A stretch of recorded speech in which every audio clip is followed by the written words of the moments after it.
اس کی آنکھوں میں اپنی سرد آنکھیں گاڑے وہ لفظوں کو چبا چبا کر ادا کرتے بولا۔ آرزو نم آنکھوں سے وہاں سے نکلی، مگر قدم آگے بڑھنے سے انکاری تھے۔ وہ بری طرح کانپ رہی تھی، مگر مجال تھی کہ وہ شخص اسے سہارا ہی دے دیتا۔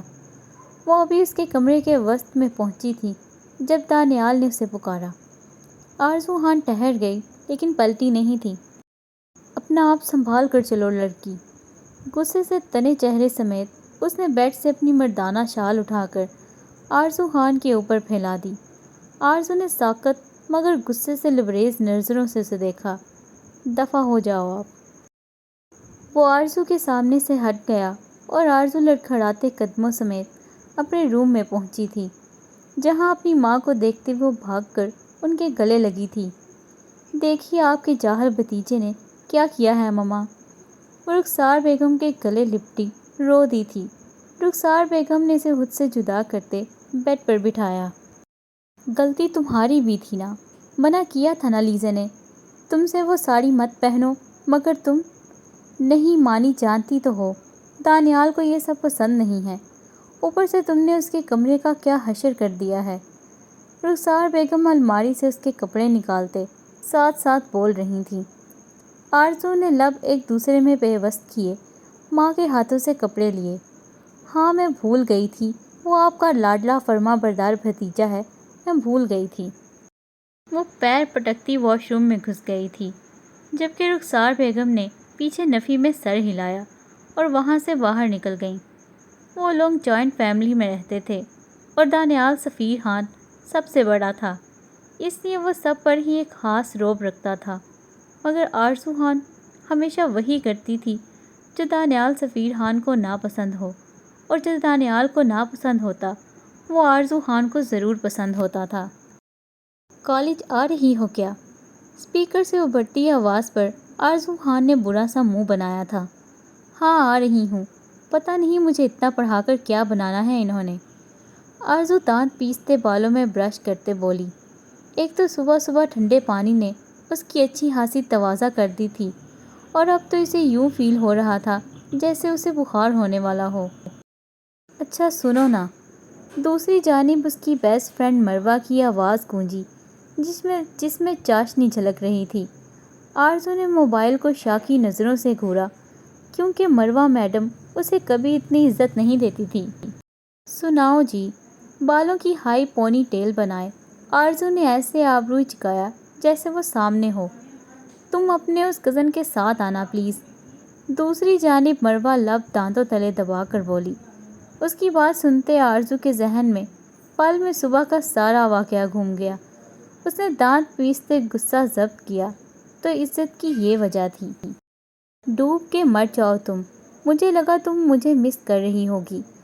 اتنا ہی شوق ہے تو ایسا کرو، اس دانیال کے بچے کو کڈنیپ کروا لو، قسم سے 1 روپیہ بھی نہ دینا بے شک۔ آرزو تڑک کر بولی۔ مروہ کی بات سنتے اسے چڑ مچی تھی، کیونکہ مروہ میڈم کو دانیال سفیر خان کسی شہزادے سے کم نہیں لگتا تھا۔ تم تو بے عقل ہو بدتمیز لڑکی، کتنا ہینڈسم ہے وہ، جب ایک نظر سنجیدگی سے دیکھتا ہے دل دھڑکا جاتا ہے قسم سے۔ مروہ حسرت سے بولی۔ اس کی بات پر آرزو نے گندا سا منہ بنایا تھا۔ ہاں ایک بار اس جاہل کی پابندیاں بھی دیکھ لو، پھر میں دیکھتی ہوں کس طرح تمہیں ہینڈسم لگتا ہے وہ۔ اوپر سے اس کی ہائٹ اسے دیکھنے کے لیے کسی ٹیبل پر چڑھنا پڑے۔ آرزو گلے میں پٹی سیٹ کیے بول رہی تھی۔ اس کی باتوں میں صاف دانیال سفیر خان کے لیے ناپسندیدگی تھی، جس پر مروہ ماتھا پیٹ کر رہ گئی۔ اور تم تو بتا رہی تھی تمہاری بات پکی ہو گئی ہے، منگنی ہونے والی ہے تمہاری، کچھ شرم کچھ حیا کر لو تم۔ آرزو نے موبائل اٹھا کر کان کو لگایا۔ دوسری جانب مروہ نے دانتوں تلے لب دبائے۔ ہاں تو اس میں کیا ہے، میرا کرش ہے وہ اور ہمیشہ رہے گا، مروہ نے عام سے لہجے میں کہا، جسے سنتے آرزو نے غصے سے فون کان سے ہٹائے فون کو گھورا۔ اللہ کرے اس کرش کی وجہ سے تم کریش ہو جاؤ، آرزو نے نحوست سے کہتے فون کھٹاک سے بند کیا اور اپنے اوپر شال لپیٹ لی۔ ایک نظر بیڈ پر پڑی دانیال خان کی شال کو دیکھا اور آرزو کا دل کیا اس شال کو آگ لگا دے۔ ویسے بھی ابھی اس چیز کا بدلہ باقی تھا جو دانیال اس کے ساتھ صبح کر چکا تھا۔ وہ بیگ کندھے پر ڈالے نیچے کی جانب آئی تھی جہاں ماہا اور عائشہ بیٹھی بریک فاسٹ کر رہی تھیں۔ چونکہ دانیال سفیر خان نے ان کی صبح صبح ہی کلاس لے لی تھی، تبھی وہ لوگ ہی بچی تھی۔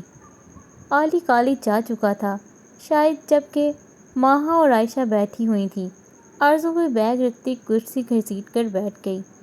جلدی کرو، تم لوگوں کو چھوڑ آؤں۔ دانیال سیڑھیاں اترتا ایک سرسری سی نظر ان تینوں پر ڈالتے بولا۔ آرزو کے حلق میں نوالا اٹکا تھا۔ اس نے جلدی سے پانی کا گلاس لبوں کو لگایا۔ کیوں، خان بابا کدھر ہیں؟ آرزو پانی کا گلاس واپس ٹیبل پر رکھتے بولی۔ وہ کسی ضروری کام سے گئے ہیں اور آج سے تم لوگ کو میں ہی پک اینڈ ڈراپ کروں گا۔ وہ کف لنکس ٹھیک کرتا ناشتے کی ٹیبل پر بیٹھ گیا۔ اس کی بات سنتے آرزو نے کڑوا سا منہ بنایا جبکہ ماہا اور عائشہ ناشتے کی آخری بائٹ لے کر اٹھ گئیں۔ ڈرائیور کی طرح، انٹرسٹنگ۔ آرزو خان بڑبڑائی تھی کیونکہ ابھی صبح کی سردی وہ بھول نہیں پائی تھی، لیکن اس کی بڑبڑاہٹ دانیال کے تیز کانوں سے بچی نہیں رہ سکی۔ اس نے سخت نظروں سے آرزو کو دیکھا۔ کیا ہے، آنکھوں سے کھا جاؤ گے کیا؟ کندھے اچکاتے وہ بھی مزید 3-4 نوالے لیتی اٹھ گئی۔ کچن سے نکلتی نور بیگم سفیر خان کی والدہ نے آرزو کو گھورا۔ بڑی ماں، کاش آپ زیادہ کڑوی چیزیں نہ کھاتی تو نتیجہ آج ایسا نہ ہوتا۔ آرزو بڑی محبت سے نور بیگم کے گلے لگتی، ان کے کان کے قریب سرگوشی کرتے دانتوں تلے لب دبا گئی جسے اس کی گال پر گڑا سا ابھرا تھا۔ بدتمیز، نور بیگم نے مسکراہٹ دباتے اسے گھورا اور انہیں خدا حافظ بولتے باہر کی جانب بڑھی اور پھر رک گئی۔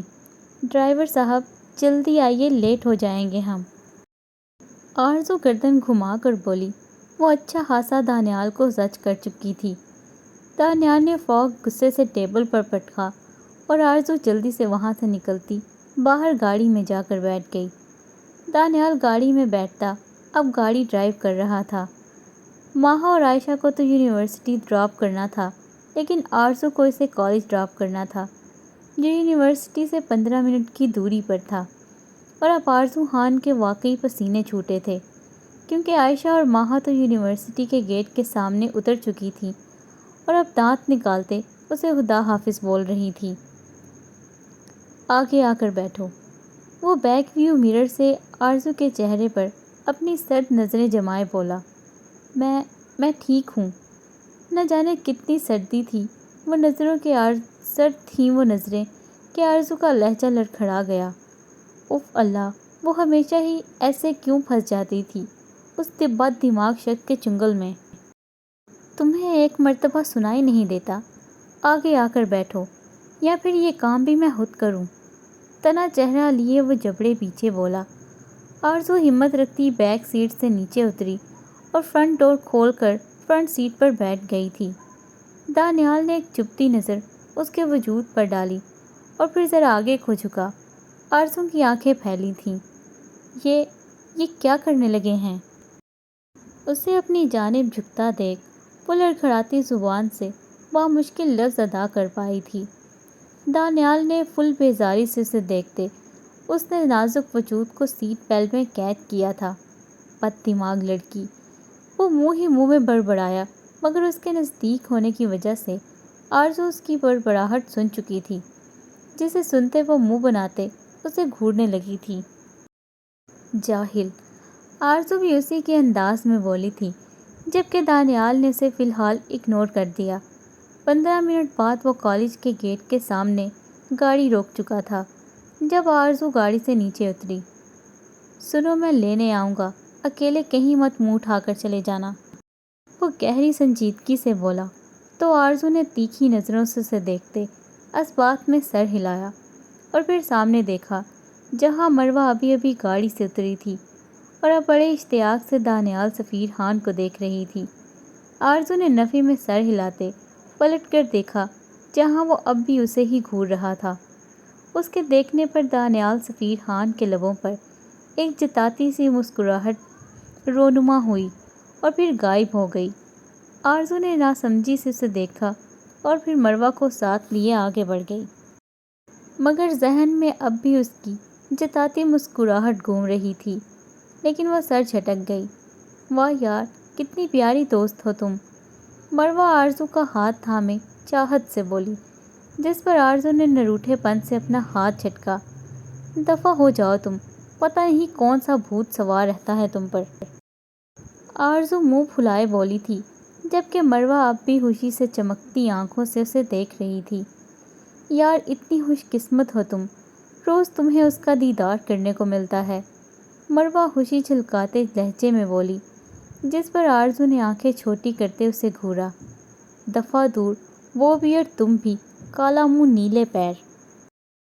آرزو پیر پٹکتی کلاس میں چلی گئی، جبکہ اس کے جملے پر مروہ نے ہاتھ آگے کرتے اپنے سفید رنگ والے ہاتھوں کو دیکھا۔ آرزو سنو تو، اور پھر وہ بھی اس کے پیچھے جاتی کلاس روم میں کہیں گم ہو گئی۔